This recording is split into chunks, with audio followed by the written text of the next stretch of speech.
सहनाववतु सहनौ भुनक्तु सह वीर्यं करवावहै तेजस्विनावधीतमस्तु मा विद्विषावहै। ओम शांति शांति शांति। वेदांत दर्शन की 16वीं कक्षा, वेदांत दर्शन के प्रथम अध्याय का द्वितीय पाद और इसके 28वें सूत्र तक हमने पिछली कक्षा में देखा था। उससे पहले प्रसंग वैश्वानर शब्द का चल रहा था। वैश्वानर शब्द परमात्मा का वाचक है। इन अध्यात्म ग्रंथों में ये सिद्धांति का कथन है, क्योंकि वैश्वानर के साथ वहां अन्य विशेषण शब्द भी दिए गए हैं। और जिन अंगों का स्मरण किया गया उपमा के रूप में, उससे वो परमात्मा ही अनुमित होता है और दूसरा कुछ नहीं होता है। और भी इस प्रसंग के अंदर पिछली कक्षा में हमने देखा था कि परमात्मा को दृष्टि में रख करके ही यहां पर वैश्वानर शब्द का प्रयोग किया गया है। इसी विषय में थोड़ा और बचा हुआ है, उसको आगे देखेंगे। पिछले पाठ में से किन्हीं को पूछना है तो पूछ सकते हैं। पूछिए। ओम आचार्य जी, सूत्र संख्या 26 जी, पृष्ठ संख्या 63। आचार्य जी, इस सूत्र में पुरुषमपि च एनम अधीयते आया है, तो यहाँ पर सिद्धांत अपने सिद्धांत को रखते हुए पुरुष को भी पुरुष विशेष से भी वैश्वानर को कहा जाता है, ऐसा कहकर शतपथ ब्राह्मण का एक वचन दिया है। तो यहाँ पर पुरुष शब्द पढ़ने मात्र से वो पुरुष शब्द हेतु के रूप में कैसे यहाँ पर प्रयोग में ले रहे हैं? हाँ, इनका तो ये कहना है यहाँ कि जो वैश्वानर शब्द है इसके साथ पुरुष शब्द भी पढ़ा हुआ है, विशेषण साथ में पढ़ा हुआ है। विशेषण तो नहीं कहें उसको। जो ये पुरुष है वो अग्नि वैश्वानर है, ठीक है। तो पुरुष शब्द यद्यपि आत्मा परमात्मा दोनों के लिए गृहीत होता है, पर यहां पुरुष का मतलब परमात्मा लेकर के ही चल रहे हैं। क्यों है तो वो पूरा श्लोक जो हम देखेंगे इसमें उससे हमें निर्णय होता है। लेकिन मुख्य बात है कि वैश्वानर के साथ में जो पुरुष शब्द आया है उस पुरुष शब्द से यहां परमात्मा का ग्रहण होगा, क्योंकि पुरुष शब्द से परमात्मा ही गृहीत है, यहां जीवात्मा नहीं। सामान्य रूप से पुरुष का मतलब जीवात्मा भी लिया जाता है, जो कि इसी श्लोक की दूसरी पंक्ति का भी वचन है, वहां भी है। वहां क्या लिखा है? सयोह एतम एवं अग्निम वैश्वानरम पुरुषविदम। जो इस अग्नि वैश्वानर को, जो कि पुरुषविद है, पुरुष जैसा है, पुरुषे अंतः प्रतिष्ठितम, और पुरुष के अंदर विद्यमान है। तो जो पुरुष जैसा है ये तो उस परमात्मा के लिए कहा जा रहा है। और पुरुषे अंतः प्रतिष्ठम, यहां पुरुष शब्द का मतलब जीवात्मा है। तो पुरुष के दोनों अर्थ होते हुए भी जिस पुरुष की यहां पर चर्चा की जा रही है, स एशो अग्निर्वैश्वानरो यत पुरुषः, ये वो ही है जो पुरुष के अंदर विद्यमान है। और पुरुष के अंदर विद्यमान है मतलब जीवात्मा के अंदर विद्यमान है। तो जो जीवात्मा के अंदर विद्यमान है वो जीवात्मा नहीं होगा, वो जीवात्मा से भिन्न दूसरा पुरुष होगा। तो इस दृष्टि से हम अगली पंक्ति के आधार पर यत पुरुष में जो पुरुष शब्द आया उससे परमात्मा का ही निश्चय कर लेंगे पहले। और अब वो पुरुष शब्द एशो अग्निर वैश्वानर, वैश्वानर के साथ में वो पुरुष शब्द जुड़ा हुआ है। तो अब कह सकते हैं इस पुरुष शब्द के कथन से, यानी परमात्मा अर्थ वाला जो पुरुष शब्द है वो चूंकि वैश्वानर शब्द के साथ में आया है, इसलिए यहां वैश्वानर का मतलब ब्रह्मात्मा परमात्मा ही गृहीत होगा। यहां पर भौतिक अग्नि नहीं ली जा सकती है। हाँ, ठीक है सर। और पूछिए। 26वें सूत्र में जो शब्दादिभ्य जो आया है, तो इसमें जो वैश्वानर जो शब्द है उससे भौतिक अग्नि आदि का जो ग्रहण किया है, और सिद्धांति ने उसको परमेश्वर की दृष्टि से लेते हुए जो कथन किया है, तो क्या इतने मात्र से और अन्य प्रमाणों को ना लेते हुए क्या इसी से सिद्ध हो जाएगा कि वैश्वानर से परमात्मा ही लेना चाहिए? हाँ, देखो वैश्वानर शब्द के तो दोनों ही अर्थ होते हैं। भौतिक अग्नि आदि भी और परमात्मा भी। तो पूर्व पक्षी बल्कि दोष कर रहा है यहां पर। सिद्धांती जो ये कह रहा है कि वैश्वानर का मतलब परमात्मा ही लिया जाएगा, वो मात्र कथन से नहीं सिद्ध कर रहा है वो, बल्कि पूर्व पक्षी इस रूप में आग्रह रख रहा है कि वैश्वानर से अग्नि आदि अर्थ ही लिए जाएंगे, परमात्मा का अर्थ लेने में उसको बाधा है, मना कर रहा है वो। तो जब कोई ऐसा कह रहा हो तो अब सिद्धांती कह रहा है कि भाई वैश्वानर शब्द से परमात्मा भी लिया जा सकता है। ही कहने के लिए अभी नहीं कह रहा है ये, क्योंकि सिद्धांती ने तो 24वें सूत्र में भी कहा साधारण शब्द विशेषात। इसको वैश्वानर शब्द को उसने साधारण शब्द माना। साधारण मतलब वो अग्नि का भी वाचक है और परमात्मा का भी वाचक है, सूर्य का भी वाचक है, तो साधारण माना। पर पूर्व पक्षी चूंकि केवल जड़ वस्तुओं में ही घटा रहा था, परमात्मा में निषेध कर रहा था, तो उसको पहले वो एक पक्ष में ले जा रहा था, उसको दोनों में लाया, अनेकांतिक किया कि नहीं वैश्वानर शब्द तो दोनों का वाचक है। अब जब दोनों का वाचक हमें पता लग रहा है तो फिर अन्य प्रमाण चाहिए जो ये सिद्ध कर सकें कि यहां इस प्रसंग में ये वैश्वानर शब्द अग्नि का वाचक है या परमात्मा का वाचक है। तो उसके लिए तो सिद्धांती ने और बहुत सारी बातें कही ही हैं। तो मात्र इतने से ये सिद्ध नहीं कर रहा है सिद्धांती। अभी केवल पूर्व पक्षी के एकांत पक्ष को अनेकांतिक बनाया है कि आप एक पक्ष में नहीं ले सकते इसको। संभावना उसने बना दी है कि परमात्मा अर्थ भी होता है, फिर अन्य चीजें भी जुड़ गई हैं। और कुछ है? इसी सूत्र के भाष्य की जो दूसरी पंक्ति है, इसमें एक देश स्थान निर्देशात जो कथन आया है, हाँ, उसका थोड़ा अभिप्राय। पूर्व पक्षी ने कई हेतु दिए थे कि वैश्वानर शब्द से हम भौतिक अग्नि का ही ग्रहण करेंगे।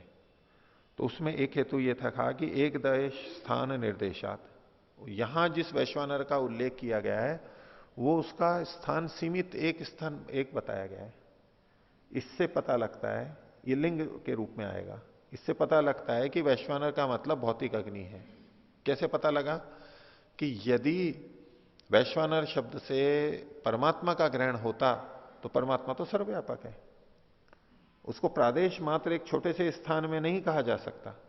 लेकिन जिस वैश्वानर का यहां कथन किया जा रहा है वो एक प्रादेश मात्र छोटे स्थान पर है। इस चिन्ह से पता लग रहा है कि सर्वव्यापक परमात्मा तो नहीं हो सकता, ये तो एक देशी ही होना चाहिए, और एक देशी तो भौतिक अग्नि ही है। एक स्थान विशेष का कथन होने से ये प्रादेश मात्र कथन है। ये जो हम ऊपर प्रसंग देख रहे थे, ये 5:18:2 का, तो ये जो वचन है ये एक देश स्थान का, ये 5:18:1 है। इसको देखने के लिए आप आगे का सूत्र देखिए, 29वां। 29वीं से आज पढ़ेंगे हम। उसकी दूसरी पंक्ति में देखिए, यस्तु एतम एवं प्रादेश मात्रम अभिविमानम आत्मानम वैश्वानरम उपास्ते। वैश्वानर आ गया, प्रादेश मात्रम ये एक इसका अर्थ आया। इस प्रादेश मात्रम का एक अर्थ किया जाता है अंगुष्ठ मात्र, छोटे से स्थान पे। हाँ, वैसे तो ये प्रादेश होता है, हाँ ये अलग अलग माप होते हैं। एक तो ये होता है इधर से इधर तक, इसको बिला ऐसे जो बोलते हैं। एक होता है उंगली को यूं करना है, अंगूठे और इसको यूं करके जितना होता है वो, एक को यूं करके। तो इसका मतलब है कि छोटे से जगह में है, छोटे से जगह में। अपने हृदय प्रदेश को यूं करके देखो, देखें थोड़ा बड़ा लग रहा है नहीं तो, लेकिन ऐसे एक तिरछा करके देखेंगे ना, उसमें थोड़ा तिरछा होता है यूं। तो छोटे सा छोटी जगह पे प्रादेश मात्रम। तो इस प्रादेश मात्र के कथन से, ये इसी प्रसंग का है, इसी ये वचन है, तो उसकी तरफ संकेत है। पूर्व पक्षी कह रहा है कि यहां जिस वैश्वानर का कथन किया जा रहा है वो तो प्रादेश मात्र है, छोटी सी जगह में है। तो इससे पता लगता है कि ये परमात्मा तो नहीं हो सकता, ये भौतिक अग्नि ही हो सकती है। ये इनका उत्तर, उसका उत्तर तो देंगे, ये अभी आगे आने वाला है ये सारा।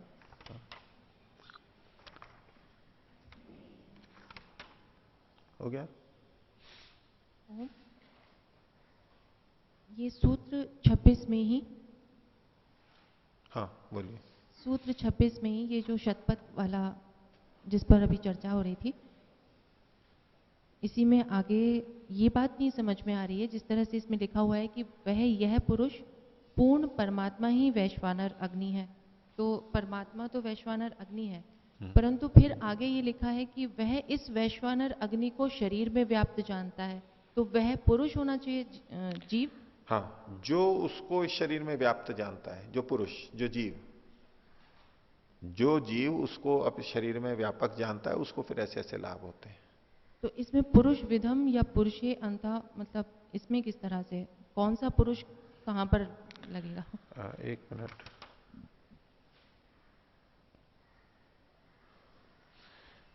ये शतपथ ब्राह्मण वाला अंत का कह रहे हैं ना इसका, 26वें का। हाँ, तो देखिए, स एशो अग्निर्वैश्वानरो यत पुरुष, ये यत पुरुष है तो ये परमेश्वर हो गया। स यह, जो यह है, ह एतम एवं अग्निम वेद, वेद अंत में जो जानता है, यानी स यह, वह यह जो जानता है, यानी कोई मनुष्य, कोई ऋषि। ह एतम एवं उसको, वो कौन है? अग्निम वैश्वानरम। और कैसा है वो? पुरुष विदम, पुरुष जैसा है। तो ये है परमात्मा के लिए। तो जो मनुष्य उस परमात्मा को, अग्नि वैश्वानर को पुरुष के अंदर प्रतिष्ठित जान लेता है कि ये आत्मा के अंदर है, जो मनुष्य परमात्मा को ये जान लेता है कि ये आत्मा में प्रतिष्ठित है, अपनी आत्मा में भी साथ में जोड़ लेंगे कि जो अब मेरी आत्मा में प्रतिष्ठित है, जो सबकी आत्मा में विद्यमान है, तो हो गया। ठीक है, और कोई? तो आगे देखते हैं। तो अब ये प्रसंग कहां आ गया? ये प्रादेश मात्र और छोटे से स्थान पे केंद्रित हो गया। यूं तो वैश्वानर का था, और वैश्वानर परमात्मा है, इसको बताते हुए जो प्रश्न उठाया कि यहां प्रादेश मात्र का है इसलिए ये परमात्मा नहीं हो सकता, उन्होंने कहा कि नहीं, ये भी परमात्मा ही है। तो बोले फिर ये इसको व्यापक होते हुए भी प्रादेश मात्र क्यों कहा है, क्यों छोटे से स्थान का कथन कर दिया जब वो सर्वव्यापक है? इसके उत्तर आगे के भाग में दिए गए हैं। तो 29वें सूत्र की भूमिका देखिए। स्थान विरोध प्रसंगे तु आश्मरथ्यस्य मतम कथयति यत्। स्थान विरोध का प्रसंग, यदि वैश्वानर शब्द का मतलब परमात्मा लिया जाए तो वहां स्थान का विरोध आएगा। स्थान का विरोध कि प्रादेश मात्र कहा गया है जबकि परमात्मा प्रादेश मात्र नहीं है, वो सर्वव्यापक है, ये स्थान का विरोध आएगा। तो इस विरोध के प्रसंग में आश्मरथ्य कोई ऋषि उस समय हुए, वो उत्तर दे, उनकी तरफ उनका जो उत्तर है इस प्रश्न के ऊपर वो यहां पर उद्धृत किया है। तो 29वां सूत्र है, अभिव्यक्ते है इति आश्मरथ्य। आश्मरथ्य ऋषि कहते हैं कि परमात्मा की अभिव्यक्ति प्रादेश मात्र में होती है, इसलिए उसको प्रादेश मात्र कह दिया गया है। परमात्मा की अभिव्यक्ति, परमात्मा की प्राप्ति, परमात्मा का प्रकाशन आत्मा की दृष्टि से प्रादेश मात्र छोटे स्थान पर ही होता है, सर्वव्यापक की तरह से पूरी जगह पे नहीं होता है, इसलिए उसको प्रादेश मात्र कहा गया है। भाष्य देखिए, अभिव्यक्ति है, अभिव्यक्ति को कहा यदस्य परमात्मनः स्थानम, जो ये परमात्मा का स्थान हृत प्रदेशो अध्यात्म शास्त्रेषु वर्ण्यते। हृदय प्रदेश जो आध्यात्म ग्रंथों में कहा जाता है, परमात्मा का स्थान कौन है? हृत प्रदेश, हृदय प्रदेश, वो प्रादेश मात्र हो गया। कैसे कहा गया है? उसके लिए इन्होंने कुछ वचन दिए हैं। तो ये छंदों क्या वर्णन है? यस्तु एतम एवं, जो इसको प्रादेश मात्रम, छोटे से स्थान में, हृदय में, अभिविमानम, अभिविमान मतलब चारों ओर से माप करने वाला जो सर्वज्ञ है, अभिविमानो वो परमात्मा, आत्मानम उस आत्मा को, वैश्वानरम उपासते, उसको वैश्वानर के रूप में उपासना करता है। आगे का तो वचन दूसरा है, केवल यहां कथन किया ये प्रादेश मात्र का उल्लेख है। दूसरा मुंडकोपनिषद का वचन दिया, एतत् यो वेद निहितम गुहायाम, जो इसको जानता है, जो गुहा में निहित है, स्थित है। गुहा मतलब हृदय गुहा, मुंडकोपनिषद। और मुंडकोपनिषद का आगे वचन दे रहे हैं, पश्यत्सु इहैव निहितम गुहायाम, पश्यत्सु देखने वालों में, जो परमात्मा को देख रहे हैं, मतलब साक्षात्कार कर रहे हैं, उनमें, उनके मत में ये कहां पर है? निहितम गुहायाम, ये गुहा के अंदर निहित है, हृदय गुहा के अंदर निहित है। वेदेच, और वेद के अंदर भी कहा गया है, यजुर्वेद का वचन दिया, वेनस तत्पश्चन निहितम गुहा सद्यत्र विश्वम भवत्येक नीडम। तो वेनः विद्वान लोग, वेनस तत्पश्चन उसको देखते हुए, कहा किसको? जो निहितम गुहा, निहितम गुहायाम, जो गुहायाम निहितम, गुहा के अंदर जो निहित है, स्थित है, सत यत्र विश्वम भवती एक नीडम, जहां पर कि समस्त विश्व एक नीड, एक घोंसले के समान हो जाता है, छोटा सा उसके सामने होता है। तो यहां भी गुहा का कहा। तो ये बहुत सारे वचन दिए, तो इसके आधार पे कह रहे हैं तदित्थम वर्णनम, जो इस प्रकार का वर्णन है। अब इस कथन से जितने भी ऐसे वर्णन हमारे को चाहे उपनिषद में या वेदों में मिलते हैं, सब जगह यही समाधान आएगा अश्मरथ्य की दृष्टि से, कि तदित्थम वर्णनम, इस प्रकार का जो वर्णन मिलता है शास्त्रों में, केवलम अभिव्यक्ति हेतु हो एवं, परमात्मा की अभिव्यक्ति के कारण से है, उसकी अभिव्यक्ति यहां पर होती है, वो यहीं रहता है और जगह नहीं रहता है, ये इसका अभिप्राय नहीं है। अभिव्यक्ति मात्र का कथन होने से उसको यहां पर कहा गया।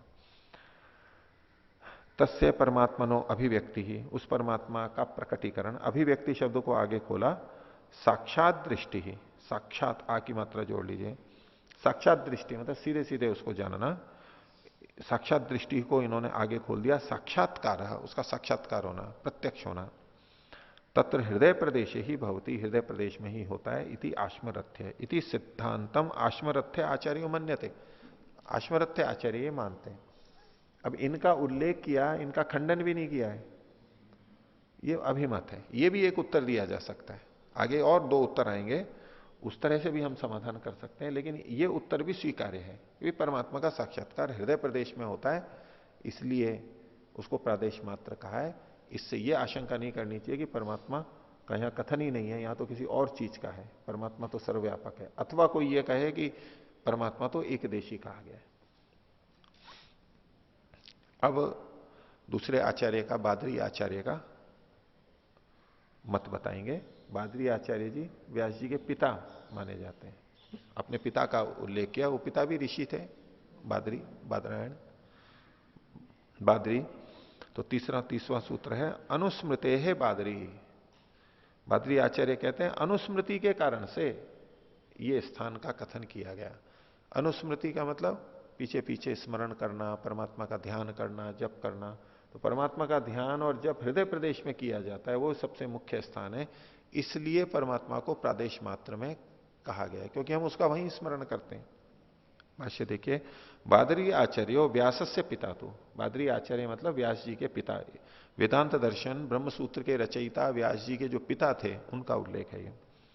अनुस्मृति है, अनुस्मृति को खोल रहे हैं, अनुगत्य स्मरणम, पीछे जाकर के स्मरण करना, अनुस्मृति उसी के अनुरूप स्मरण करना, अनुस्मृति बार बार स्मरण करना। तो अनुगत्य स्मरणम, इसी को आगे खोला, अनुस्मृति ही, इसी को आगे खोल दिया विशेष ध्यानम, जब उसका विशेष ध्यान किया जाता है। तो तस्मात, अनुस्मृति है, ये पंचमी विभक्ति है इसलिए कहा तस्मात, विशेष ध्यानात, विशेष ध्यान से, विशेष ध्यान को आगे खोल दिया मनोयोग ध्यानात एवं, मनोयोग से ध्यान करने में परमात्मना स्थानम हृदय प्रदेशम मन्यते, परमात्मा का स्थान तो हृदय प्रदेश ही माना जाता है, कि परमात्मा का जब विशेष ध्यान किया जाता है तो वो हृदय प्रदेश में होता है। क्यों? यतो ही मनस स्थानम हृदय प्रदेश, उसमें हेतु दिया क्योंकि मन का स्थान हृदय प्रदेश है। जब मन का स्थान हृदय प्रदेश है तो परमात्मा का अनुस्मरण, उसकी याद करना, चिंतन करना, मनन करना, ये सब भी कहां होगा? हृदय प्रदेश में ही होगा। तो मन का स्थान हृदय प्रदेश है, इसमें क्या प्रमाण है? तो वेद का उल्लेख किया, हृत प्रतिष्ठम यदजिरम जविष्ठम तन्मे मनः शिव संकल्पमस्तु, यजुर्वेद 34:6। तो हृत प्रतिष्ठम, वो हृदय में प्रतिष्ठित है, मन चूंकि हृदय में प्रतिष्ठित है और मन के माध्यम से ही परमात्मा का ध्यान कर रहे हैं, इसलिए परमात्मा को उस हृदय प्रदेश में स्थित कह दिया जाता है। आगे यहां पूर्ण विराम लगा लीजिए, यजुर्वेद इसके बाद में अगला वाक्य है, ध्यानम विशेष ध्यानम व मनसा ही क्रियते, ध्यान और विशेष ध्यान मन के द्वारा ही किया जाता है। तच्च मनो हृदय प्रदेश है, और मन हृदय प्रदेश में रहता है। तस्मात विशेष ध्यानात मनोयोग ध्यानात परमात्मना स्थानम हृदय प्रदेश उक्ता इति मन्यते। तो बादरी आचार्य कहते हैं कि विशेष ध्यान से, मनोयोग पूर्वक ध्यान करने से परमात्मा का स्थान हृदय प्रदेश कहा जाता है, प्रादेश मात्र इसलिए कहा गया, वास्तव में परमात्मा तो सर्वव्यापक ही है। अगला सूत्र, और इसमें मत रख रहे हैं जैमिनी आचार्य का। तो संपत्ति रीति जैमिनी ही तथा ही दर्शयति, संपत्ति के कारण से, विशेष योग्यता के कारण से जैमिनी आचार्य ऐसा कहते हैं कि यहां विशेष योग्यता होती है, इसलिए परमात्मा को इस प्रादेश मात्र एक स्थान पर कहा गया है। तथा ही दर्शयति, ऐसा शास्त्रों के अंदर बताया गया, वो उदाहरण आगे ये बताएंगे। तो पहले संपत्ति है शब्द को खोल रहे हैं। संपत्ति है परमात्मन स्थानम हृदय प्रदेशम, परमात्मा का स्थान हृदय प्रदेश, यदवा अथवा तस्य प्रादेशिकत्वम, उसका प्रादेशिकपना यानी किसी एक स्थान पर बताना। हृदय प्रदेश एक पक्ष रखा, हृदय प्रदेश को न भी लें तो एक प्रादेश मात्र, एक स्थान विशेष तो का ही है, छोटा स्थान, तो चाहे हृदय प्रदेश कह लो चाहे कोई एक छोटा स्थान कह लो, दोनों जगह यही समाधान होगा। संपत्ति है, संपत्ति से, संपत्ति के द्वारा, इसको इन्होंने आगे खोल दिया संपन्नताया, संपन्नता के, संपन्नता के, संपत्ति के यानी संपन्नताया, संपन्नता के, इसी को आगे खोल दिया प्राप्ति योग्यताया, प्राप्ति की योग्यता के कारण से, इसी को आगे खोल दिया समाधि लाभ दृष्टिया, समाधि की प्राप्ति की दृष्टिया हेतु, इस हेतु से। तो संपत्ति है हेतु, संपन्नताया हेतु, प्राप्ति योग्यताया हेतु, समाधि लाभ दृष्टिया हेतु, इन सब से, इस कारण से यहां पर कथन किया गया है। अब संपत्ति शब्द के सामर्थ्य अर्थ को बताने के लिए इन्होंने निरुक्त का एक वचन दिया, कर्म संपत्तिर मंत्रो वेदे, निरुक्त 1:1-3, इसको खोल रहे हैं कर्मणाम संपत्ति। कर्म संपत्ति जो शब्द आया है उसको कहा खोला कर्मणाम संपत्ति, कर्मों की संपत्ति। इस संपत्ति को खोल दिया इन्होंने योग्यता, यथा जैसे यहां पर संपत्ति का मतलब योग्यता है निरुक्त में, तथा अत्रापि ब्रह्म दर्शन योग्यता संपत्ति हेतु, ब्रह्म दर्शन की योग्यता यानी संपत्ति का हेतु, इस कारण से परमात्मा की संपत्ति का हेतु, परमात्मा की प्राप्ति की योग्यता का हेतु होने से, परमात्मा की प्राप्ति की योग्यता वहीं पर ही है, हम वहीं पर ही प्राप्त कर सकते हैं, इसलिए उसको एक देश में एक स्थान में कहा गया। ये जो निरुक्त वाला वचन दिया है तो इसका प्रारंभ का भाग है पुरुष विद्या अनित्यत्वात्, और देव का प्रसंग है, तो पुरुष की विद्या के अनित्य होने के कारण से, यानी नश्वर है, गलत हो सकती है, अज्ञान से युक्त हो सकती है।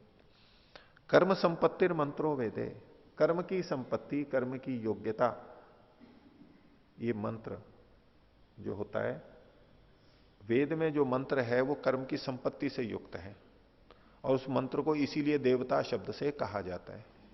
वेद के जो मंत्र हैं वो कर्म की संपत्ति से युक्त है, कर्म की योग्यता से युक्त है। क्या मतलब हुआ कि वेद में जो कहा गया है वो किया जा सकने योग्य है, उनमें किए जा सकने की योग्यता है, यानी वो मनुष्यों के द्वारा की जा सकती है चीजें। वही बात है संख्या वाली, न अशक्योपदेश विधि, जो संभव नहीं है उसके उपदेश की विधि नहीं होती है। अर्थात वेद में जो जो उपदेश दिया है उन कर्मों के किए जा सकने की योग्यता है, वो किया जा सकता है। कर्म संपत्तिर मंत्रो वेदे, इसलिए मंत्र को देवता कहा कि मंत्र हमें वो चीज बताता है, वो चीज देता है जो हम कर सकते हो, दूसरी जो कर नहीं सकते उसका उपदेश ही नहीं वहां पर होगा। कर्म संपत्तिर मंत्रो वेदे, तो संपत्ति शब्द योग्यता के अर्थ में आया, केवल ये दिखाने के लिए इन्होंने, पुष्टि के लिए इस प्रमाण को दिया है।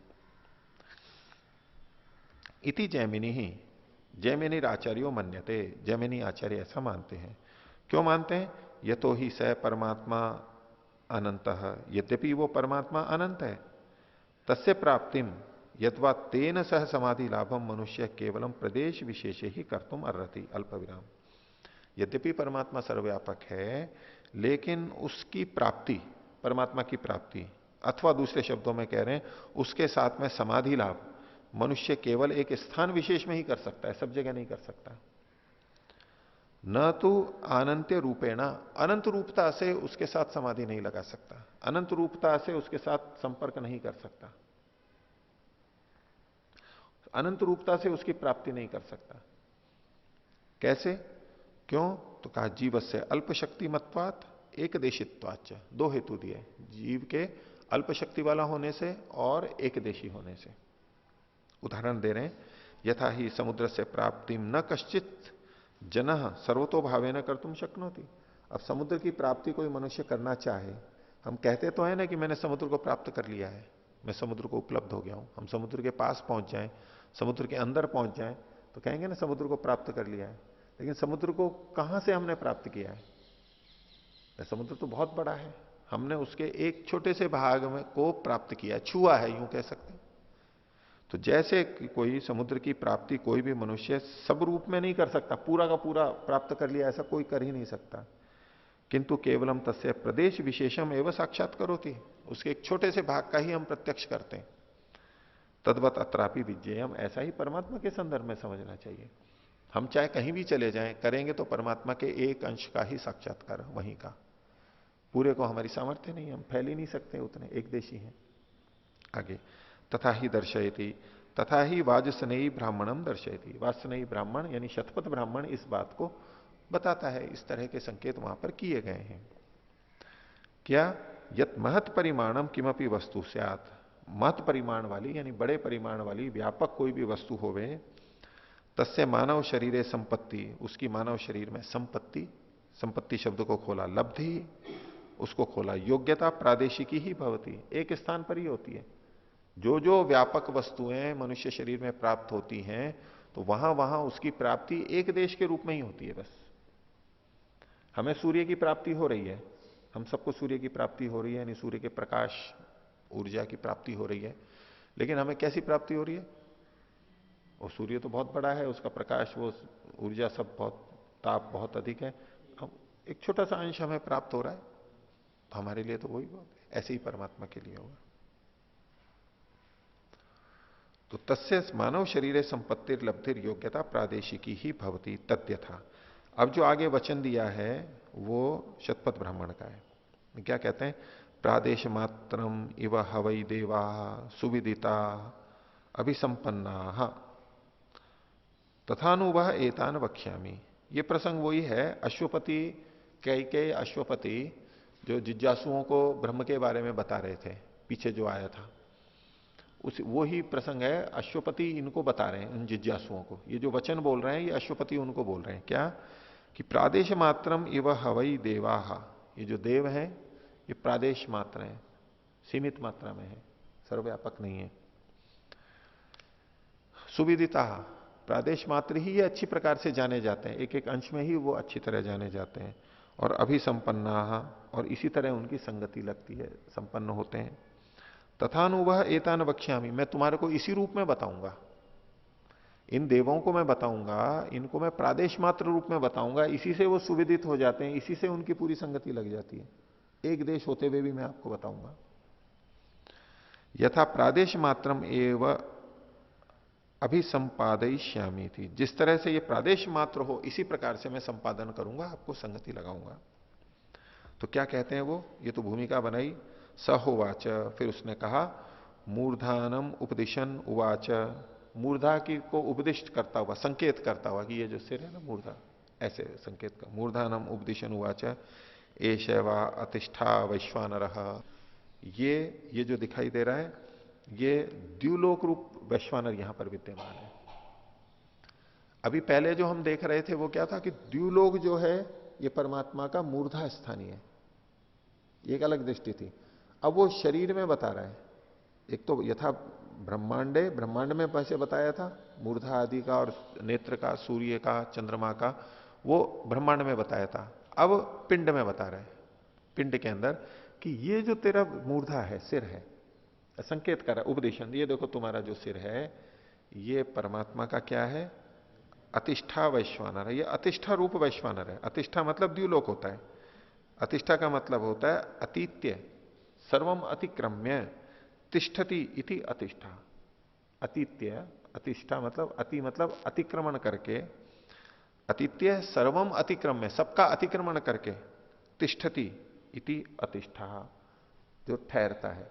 तो द्युलोक कैसे ठहरता है? इन सब चीजों का अतिक्रमण करके, इनसे परे जाकर के वहां पर वो विद्यमान है,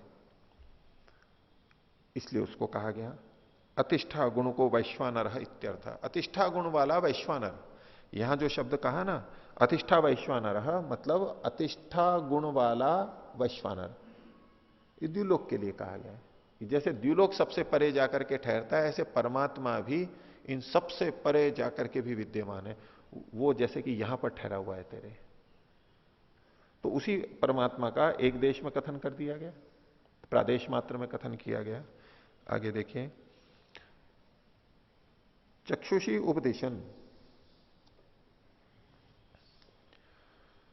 उवाच, नेत्र की तरफ संकेत करते हुए बोला, एश वही सुतेजा, वही जोड़ लेना, एश वही सुतेजा वैश्वानर। ये क्या है? सुतेजा वाला वैश्वानर। सुतेजा मतलब सूर्य, सम्यक तेज वाला। पीछे भी आया था ये सुतेजा नेत्र के रूप में। ये जो नेत्र है ये क्या है? ये जैसे सुतेजा वैश्वानर है। वैश्वानर परमात्मा के लिए ही कहा जा रहा है। अग्नि रूप जो परमात्मा, सूर्य रूप परमात्मा है, वो जैसे कि यहां पर विद्यमान है। ब्रह्मांड को पिंड के अंदर दिखा रहे हैं, प्रादेश मात्र में दिखा रहे हैं। नासिके उपदिशन उवाच, नासिका की तरफ संकेत करते हुए बोला, देखो ये जो नासिका है, एश वही पृथक वर्तमा वैश्वानर। यहां जो वैश्वानर है परमात्मा कौन सा? पृथक वर्तमा, अलग अलग रास्ते हैं जिसके, यानी वायु। ये वायु के रूप में शक्ति संपन्न परमात्मा यहां पर विद्यमान है तुम्हारी नासिका में। ये भी पिंड में दिखा रहे हैं, प्रादेश मात्र में दिखा रहे हैं। मुख्यम आकाशम उपदेशन उवाच, एश वही बहुलो वैश्वानर। मुख्य आकाश की तरफ संकेत करते हुए, मुख्य आकाश मतलब एक तो मुख वाला है, ये भी एक कथन है। उस तरह भी व्याख्या है कि मुख के रूप में एक मुख्य मतलब सबसे प्रसिद्ध। अब शरीर में आकाश अवकाश तो बहुत सारे हैं, लेकिन मुख्य आकाश कहां? बीच के भाग में। सबसे ज्यादा हमारा भोजन और ये सब चीजें जो सबसे ज्यादा कहां रहती है? यही तो रहती है। तो इस भाग को बताते हुए बोला वो, मुख्यम आकाशम उपदेशन उवाच, एश वही बहुलो वैश्वानर। बहुल मतलब आकाश था, ये आकाश रूप वैश्वानर है। जैसे इस ब्रह्मांड में ये आकाश वाला बीच का भाग खोखला रहता है, पृथ्वी लोक, अंतरिक्ष लोक और द्व्युलोक, आकाश ये बीच का भाग, ऐसे ही ये जो हमारा बीच का भाग है ये आकाश के रूप में खाली भाग, यहां पर बड़ा कोठा है ये। बाकी तो छोटे छोटे हैं, ये बड़ा है। मुख्या अपह उपदेशन उवाच, एश वही रई वैश्वानर। मुख्य अप की तरफ उपदेश करते हुए, मुख्य जल कहां रहता है? वैसे तो पूरे शरीर में जल रहता है, लेकिन मूत्राशय के अंदर मुख्य जल वहां रहता है अधिक इकट्ठा। बोले एश वही रई वैश्वानर, ये धन रूप या तो जल रूप, ये रई वैश्वानर है। यहां जो है ये रई वैश्वानर है, यानी वैश्वानर परमात्मा की एक शक्ति को छोटी सी जगह में संकेतित किया जा रहा है, अलग अलग जगह पे। आगे, चुबुकम उपदेशन उवाच, एश वही प्रतिष्ठा वैश्वानर। चुबुक कहते हैं ठोड़ी को, इसकी तरफ संकेत करते हुए कहा ये क्या है तेरी? एश वही प्रतिष्ठा वैश्वानर। प्रतिष्ठा पृथ्वी के लिए कहा गया, ये प्रतिष्ठा वैश्वानर यहां पर है। जो पृथ्वी रूप वैश्वानर है परमात्मा है, वो जैसे कि ये प्रतिष्ठा है, इतनी स्थिर रहती है ना, वैसे तो चलती रहती है लेकिन बहुत मजबूत होती है ना थोड़ी, जो भी है। तो अत्र ये सारा वर्णन करके ये शतपथ ब्राह्मण का, अत्र द्यु प्रभृति नाम महत परिमाणा नाम, द्यु आदि जो बड़े बड़े परिमाण वाली चीजें हैं उनको, पदार्थानाम पदार्थों को, मूर्धादिशु प्रदेशेशु, मूर्धा आदि प्रदेशों के अंदर, संपत्तिम यानी प्राप्ति योग्यताम दर्शयति ब्राह्मणम, ब्राह्मण ग्रंथ शतपथ ब्राह्मण इन इन चीजों की यहां यहां प्राप्ति की विशेष रूप से कथन कर रहा है। वैश्वानर को साथ में जोड़ा हुआ है ही। तद्वत उसी प्रकार से द्याम आरभ्य पृथ्वी पर्यंत विराट रूपस्य वैश्वानरस्य परमात्मनोपि शरीरे। तो उसी प्रकार से द्याम आरभ्य यानी द्व्युलोक से प्रारंभ करके बड़ी सी बड़ी चीज, और पृथ्वी पर्यंत, पृथ्वी तक, विराट रूप से वैश्वानर से, इस विराट रूप वाले वैश्वानर का, परमात्मा के ये विविध रूप हो गए और उनको यहां पर संकेत रूप में, जो कि ये विविध रूप बड़े बड़े विशाल हैं, उनको पिंड में लाते हुए एक छोटी छोटी जगह पे दिखाते हुए, परमात्मनोपि शरीरे, परमात्मा का की भी इस शरीर में स्थिति बताई जा रही है। इन सबको परमात्मा के अंग बताया था और इन अंगों को पिंड के अंदर बताया जा रहा है। तो उस एक देश में उन बड़े बड़े चीजों की, अथवा परोक्ष रूप से कहें तो परमात्मा की स्थिति को बताया जा रहा है। परमात्मनो अपि शरीर है, शरीर में यदवा हृदय प्रदेश है, अथवा हृदय प्रदेश में जो कथन है ये प्राप्ति योग्यत्वात विज्ञेयम, उनकी प्राप्ति की योग्यता क्षमता के आधार पर समझना चाहिए कि वहां वहां इनकी प्राप्ति हमें होती है। तो परमात्मा सर्वव्यापक है और प्रादेश मात्र के, स्थान देश के कथन मात्र से यह नहीं समझ लेना चाहिए कि यहां तो परमात्मा का कथन नहीं है। लिंग ऐसे नहीं घटेगा, एक देश देखा तो नहीं घटेगा। दूसरी चीजें हमें इस बात को बताती हैं कि वैश्वानर का मतलब परमात्मा ही लिया जाएगा। अब इस प्रसंग का एक और अंतिम सूत्र है, 32वां सूत्र। आमनंती च एनम अस्मिन। और अस्मिन, अस्मिन मतलब इस स्थान में, इस शास्त्र वाले इस छांदोग्य ग्रंथ के अंदर छंदोग लोग आमनंती, इसको बार बार यही कथन करते हैं कि परमात्मा की प्राप्ति यहां पर पुरुष के अंदर होती है, जीव के अंदर होती है। इस बात का कथन उल्लेख वो बार बार करते हैं। आमनंती च एनम अस्मिन।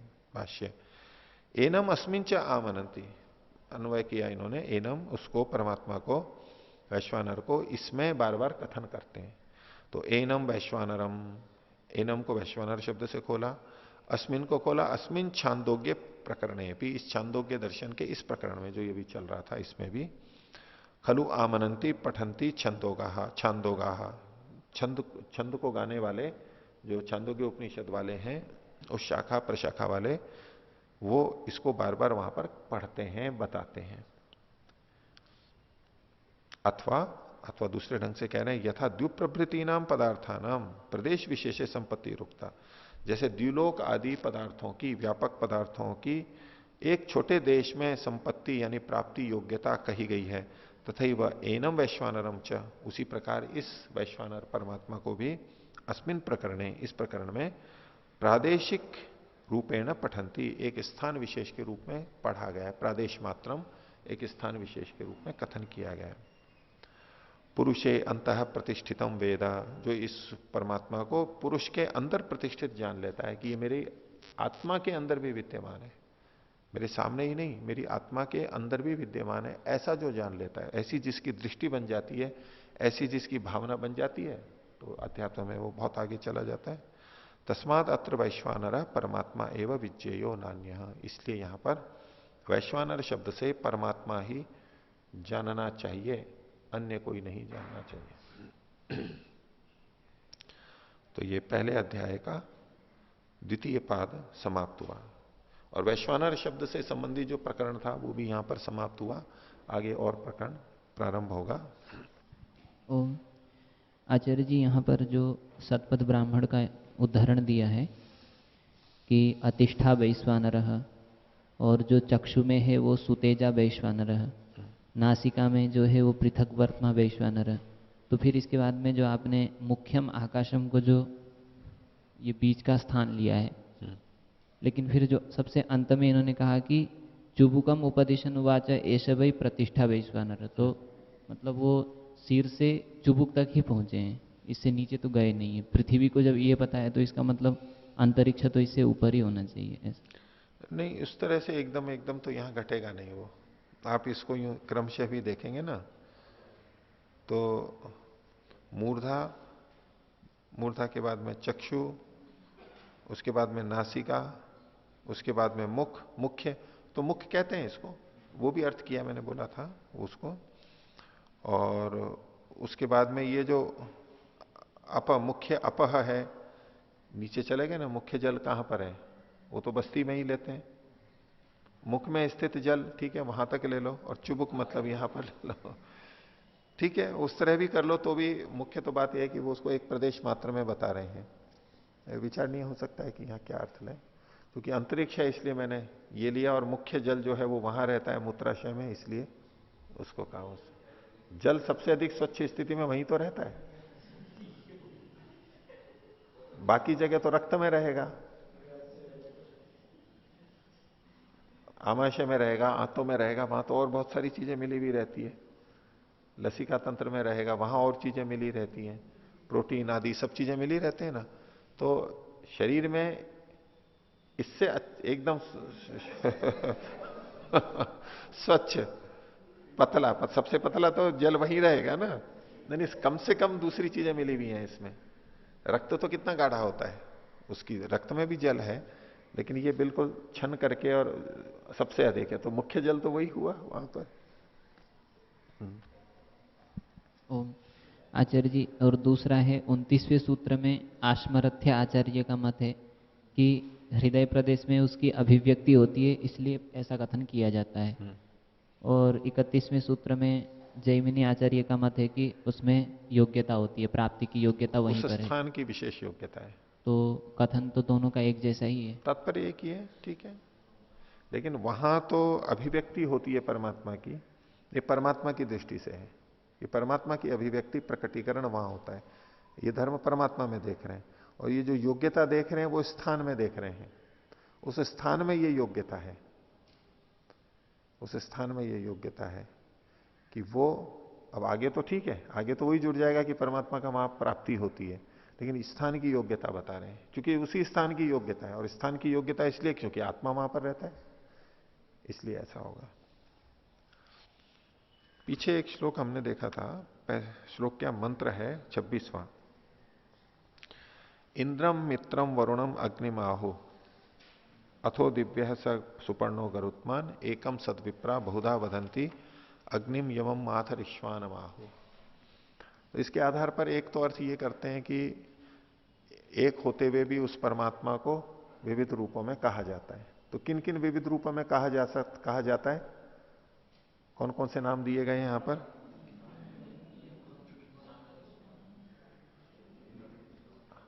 नहीं, इंद्रम मित्रम वरुणम ये सब भी तो है ना।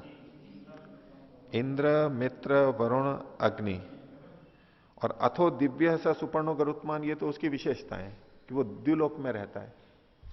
त्रिपादस्यामृतम दिव्य, दिव्य है, सुपर्ण है, सुंदर गुणों वाला है, गरुत्मान है, बहुत महान है,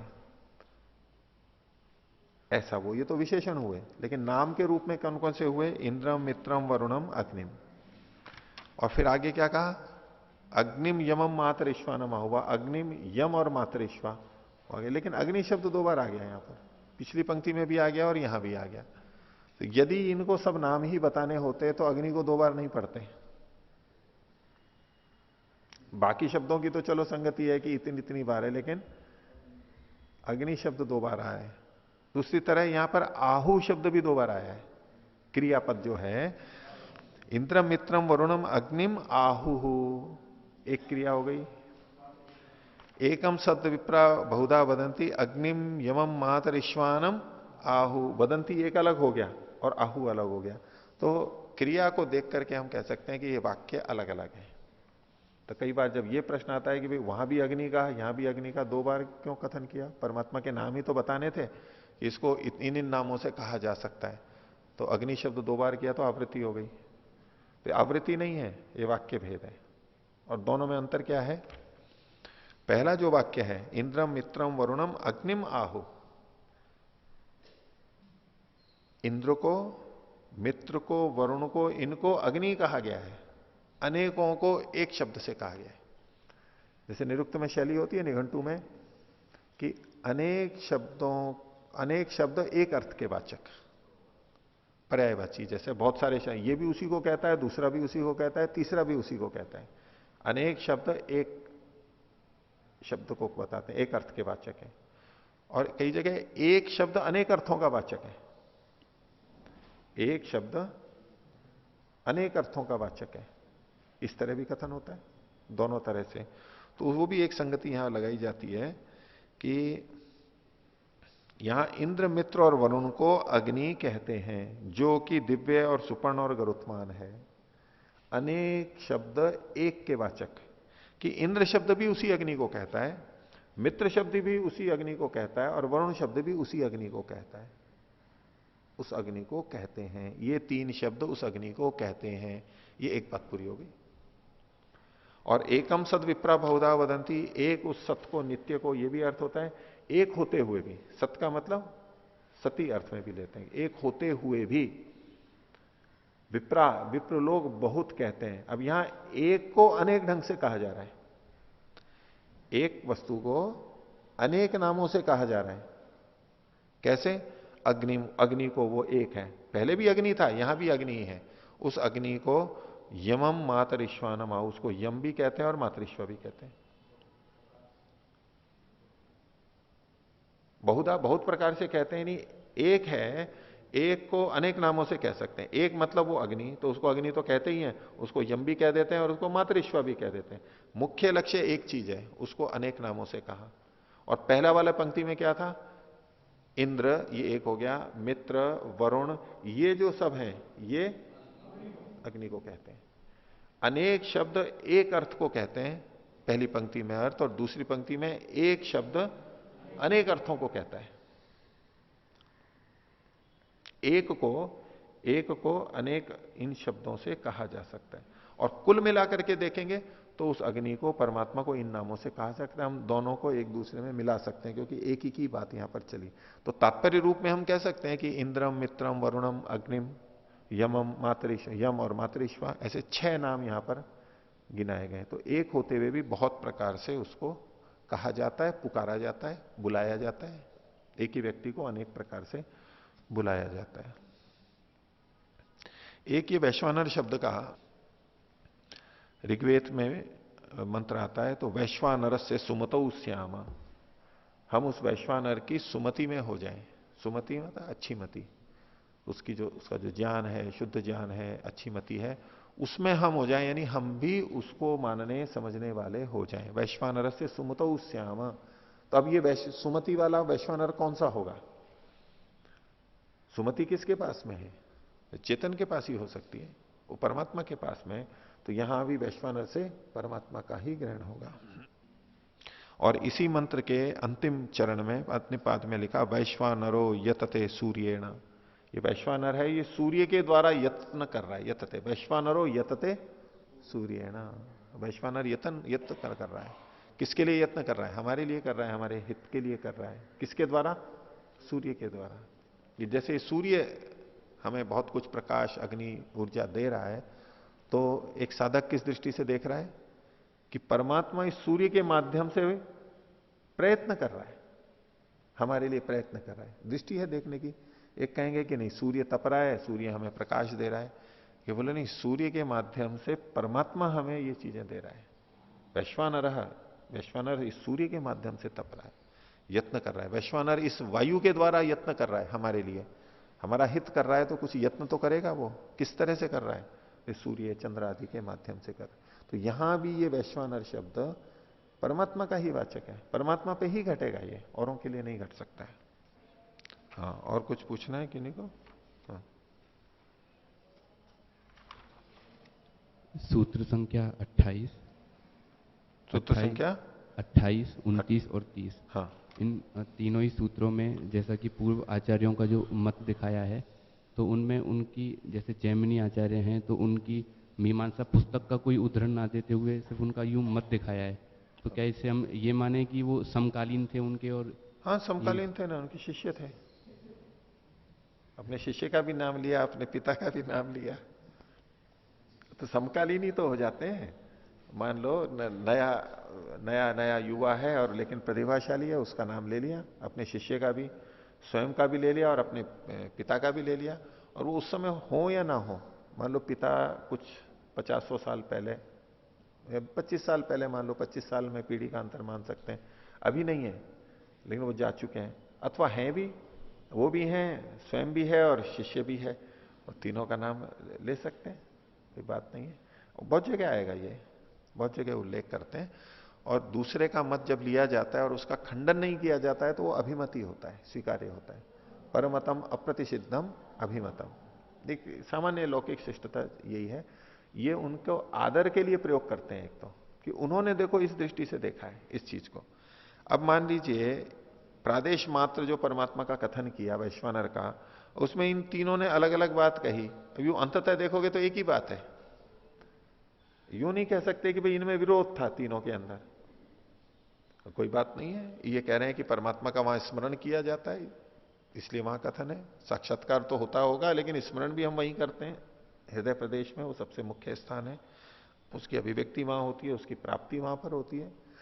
तो विरुद्ध नहीं है परस्पर, ये दोनों तीनों दृष्टियों से कह सकते हैं। हाँ, ये तो जी स्पष्ट हुआ जी। एक प्रश्न और है कि पहले परा और अपरा विद्या की चर्चा आई थी, तो जी हम तो, मतलब मैं तो अभी तक ऐसा मानता आया था कि जो अपरा विद्या है, वो जैसे भौतिकी आदि जो विद्या हैं उनसे संबंधित है, और जो पराविद्या है वो वेद आदि शास्त्र हैं उनको लिया गया है। लेकिन यहाँ उपनिषद में तो व्याकरण मतलब अंग और वेद आदि शास्त्रों को तो अपरा में लिया और पराविद्या में आध्यात्म विद्या उसको लिया। तो तो ये इसको तो थोड़ा सीधा इससे स्पष्टीकरण। जुड़ा हुआ प्रश्न नहीं है आपका। ठीक है, वो उपनिषद में तो आया भी था कि परा वो होती है जिससे तद ब्रह्म, परा यया तद ब्रह्म लक्ष्यते या प्राप्यते। तो ये यया तद अक्षरम अधिगम्यते, तो परा वो है जिससे परमात्मा, अक्षर मतलब परमात्मा का ग्रहण है, उसकी प्राप्ति होती है। अब जहां पर यहां पर ऋग्वेद यजुर्वेद इनको अपरा विद्या में कहा, वो नारद सनत कुमार वाली कथा में भी उस दृष्टि से कि भाई ये सब मैं पढ़ के आया हूं, तो वो है शब्द की दृष्टि से ज्ञान। ये वेद को स्मरण किया, वेद का शब्दार्थ भी जान लिया, पदच्छेद कर लिया, अर्थबोध भी हो गया। ये जो एक पढ़ना होता है ये एक अलग है। ठीक है, ये तो एक तरह से वही है, ये तो विद्या है या शिक्षा है, यूं करो विद्या है। ये तो उस तरह का एक ज्ञान होता है, अनुभूति होती है जो उसमें से निकल करके आता है। देखिए कि हमने सब श्लोकों की पंक्ति लगा ली, अर्थ कर लिया क्या है, समझ भी लिया, उसकी व्याख्या भी करते हैं, लेकिन ये जो किया ये स्थूल मेहनत है, बाहर की मेहनत है। इस दृष्टि से ये अपरा विद्या कही गई। लेकिन इसमें जो बातें कही गई हैं वो तो पराविद्या है ही, वेदों के अंदर कही है। इसमें भी हम बहुत जगह विभिन्न मंत्रों को देखेंगे जो अध्यात्म से संबंधित हैं, और उन्हीं के आधार पर उपनिषदों ने उसकी व्याख्याएं की है, उसको लेकर के उसका विस्तार किया है। तो उपनिषद भी तो वेद के ऊपर ही आश्रित हैं। तो हम ये नहीं कह सकते कि वेद के अंदर पराविद्या नहीं है, पराविद्या भी है, अन्य भी विद्याएं हैं। तो स्थूल रूप से जो वेद का पढ़ना होता है, जैसे विद्यालय आदि में पढ़ते हैं, वो अपरा विद्या के अंतर्गत आएगा। ठीक है, पूछिए। अच्छा जी, 30वें सूत्र में तीसरी पंक्ति में कहा मनसा स्थानम हृदय प्रदेश। हाँ, तो मन को मस्तिष्क से हम अलग करके देखेंगे। यहां मन का मतलब सूक्ष्म इंद्रिय मन का ग्रहण करके हम कह सकते हैं। क्योंकि अब प्रश्न ये उठ रहा है ना कि हम मस्तिष्क है, मनन चिंतन तो हम वहीं पर ही करते हैं, तो इसको गोलक के रूप में ले सकते हैं। गोलक मतलब स्थूल रूप जो शरीर का भाग है, जैसे कि नेत्र है, नेत्र का गोलक ये जो आगे यहां दिखाई दे रहे हैं ये शरीर के भाग हैं, ये तो यहीं रह जाते हैं। लेकिन एक सूक्ष्म शरीर की चक्षु इंद्रिय होती है जो आत्मा के साथ साथ जाती है जन्म जन्मांतर में। तो उस दृष्टि से देखें तो आत्मा के साथ ही उसका सूक्ष्म शरीर रहता है, एक परिकल्पना है, ऐसा स्वीकार किया जाता है अधिकांश में। तो आत्मा के साथ में सूक्ष्म शरीर रहता है, तो जहां आत्मा है वहीं सूक्ष्म शरीर रहेगा। आत्मा है हृदय प्रदेश में, तो सूक्ष्म शरीर भी हृदय प्रदेश में है, और मन भी सूक्ष्म शरीर का एक भाग है। सूक्ष्म मन की बात है, सूक्ष्म इंद्रिय के रूप में जो है वो वहां पर मन हृदय प्रदेश में, आत्मा भी वही है, तो इसलिए वहां माना जाता है। एक ये युक्ति है। अब जो हमें चिंतन मनन स्मृति आदि हम करते हैं जिस गोलक से करते हैं वो तो यहां मस्तिष्क में है। तो एक तो ये व्याख्या है। दूसरा, कई विद्वान जो उदयवीर जी इसमें बहुत जोर देते हैं, उन्होंने जगह जगह कई जगह इस बात का उल्लेख किया है विस्तार से भी, कहीं संकेत रूप में, कि ये हृदय प्रदेश ये वक्षस्थ नहीं है, ये मस्तिष्कस्थ है, यहां पर खोपड़ी में जो है। तो वो उस दृष्टि से आत्मा का स्थान भी वही मानते हैं, मन का स्थान भी वही मानते हैं, कि इंद्रियां और मन का स्थान तो यहीं प्रतीत होता है, वो उस ढंग से चले। मन इंद्रियों का स्थान तो यहीं प्रतीत होता है शरीर शास्त्र आधुनिक शास्त्र की दृष्टि से, और जहां ये है वहीं पर ही आत्मा भी होनी चाहिए। और हृदय गुहा आदि का मतलब ये यहां वाली मस्तिष्क में स्थित गुहा का कथन है, वक्ष वाली या हृदय के पास वाली गुहा नहीं है, वो वाला नहीं है, वो उसका निषेध करते हैं। तो ये विद्वानों में भी उस दृष्टि से तो भेद है कि कुछ लोग मस्तिष्क में मानते हैं, कुछ हृदय प्रदेश में। यहां जो व्याख्या है ये हृदय प्रदेश वाली वक्षस्थ मान करके है, उस दृष्टि से इनके अपने तर्क युक्तियां हैं। ठीक है, तो आज का पाठ इतना ही रखते हैं। प्रणाम ध्वनि।